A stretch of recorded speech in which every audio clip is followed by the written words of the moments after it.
Chelakkara Erumapetty sub രജിസ്ട്രാർമാർ ഉൾപ്പെടെ 6 പേർ വിജിലൻസിന്റെ പിടിയിലായി. അഴിമതി ആരോപണത്തെ തുടർന്ന് നടത്തിയ പരിശോധനയിലാണ് രജിസ്ട്രേഷൻ വകുപ്പിലെ ഉന്നത ഉദ്യോഗസ്ഥർ വിജിലൻസിന്റെ വലയിലായത്.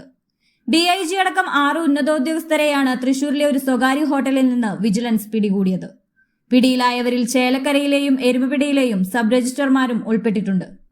പ്രതിമാസ കോൺഫറൻസിന്റെ മറവിൽ പണപ്പിരിവ് നടത്തി മദ്യപാനം നടത്തിയെന്ന പരാതിയെ തുടർന്നായിരുന്നു വിജിലൻസിന്റെ മിന്നൽ പരിശോധന. ഇവരിൽ നിന്ന് അനധികൃതമായി കൈവശം വെച്ച 33,050 രൂപ വിജിലൻസ് പിടിച്ചെടുത്തു. തൃശൂർ വിജിലൻസ് ഡിവൈഎസ്പി ജിം പോളിന് ലഭിച്ച രഹസ്യവിവരത്തിന്റെ അടിസ്ഥാനത്തിലായിരുന്നു പരിശോധന. ഉത്തര മധ്യ മേഖല deputy inspector general registration officer Sabu MC അടക്കമുള്ളവരെയാണ് പിടിയിലായത്.